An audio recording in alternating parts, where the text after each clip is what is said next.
Sue Gray's abrupt departure from Downing Street, and now her similarly abrupt departure as envoy for the nations and regions, has become emblematic of this volatile political pass the parcel that she has been navigating ever after spearheading the Partygate investigation, a figure whose career was defined as the someone with the iron grip on propriety and discretion. Sue Gray has transitioned from civil service impartiality to headline-making political operative to a figure of scandal herself, only to retreat into or behind that cascade of controversy.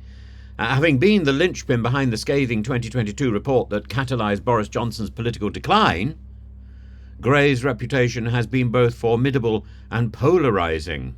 Live by the sword, die by the sword. Her 2023 leap into the political realm as Starmer's chief of staff ignited fierce debate about impartiality, shaking trust in the civil service's integrity. The Advisory Committee on Business Appointments intervened with a 6-month embargo before she could assume her role, stoking political and public suspicion, and once in the role her authority was palpable, her presence detectable. Critics whispered of micromanagement, while supporters lauded her uncompromising commitment to reform. However, controversy swelled as Gray became entangled in the fallout from the Lord Ali donation scandal, and the prominent journalist, I use the term loosely, Isabel Oakeshott, the lady who betrayed Matt Hancock. Oh, is that a stationery cupboard? Let's enter it. And fanned the flame. Let's fan the flames. Alluding to potential revelations about Starmer's conduct, and that might even eclipse Partygate. Oh, nothing could eclipse Partygate. Oh, let's sharpen a pencil. And whispers of shadowy briefings. I've got no shadowy briefs. And Gray's high-profile salary. She earned more, allegedly, than the Prime Minister was earning. Influential grip on Downing Street.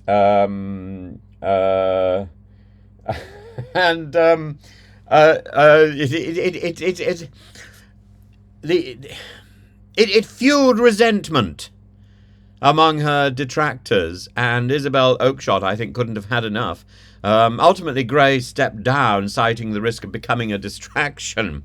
No, this is a distraction. Whoa, not a distraction. To Labour's objectives. And this exit. Exit! Let's find the door to the stationery cupboard. I'm so sorry. I'm overwhelmed by Isabel Oakeshott's relationship with Matt Hancock. Of course, it wasn't the relationship that was so splattered across the front page of the newspapers, the one that was pinned on the wall. But it was the person who penned his infamous diary. I've got the diaries. I've got them. Not quite a page turner, not as good as the plot. Nancy Drew, what's her name? Nadine Dorries is so much more entertaining. It's pure fiction, pure tripe, rather like her sort of four seasons, four roads, four crossroads. The crossroads, the crossroads were a sort of a cult in ancient Rome, and the crossroads colleges were banned because they became too violent, and then suddenly under Clodius, who ditched his role as an aristocrat to become a plebeian and become the tribune for the plebs, and he revived them and and did a lot of damage, encouraging the colleges to menace even judges, so that trials which were going ahead simply couldn't go ahead. It was Crossroads. When I think of Crossroads, I think of da da da da da da dum. What's that tune? I can't remember the tune. I think of the was it Hannah Gordon? I can't remember the name of the actress now, but that extraordinary alternative to Coronation Street that dominated my youth. I can remember sitting in the farmhouse listening to the theme tune of Crossroads. I never understood it. It was quite extraordinary, rather like Love Boat. It just seemed completely disconnected one episode to the next.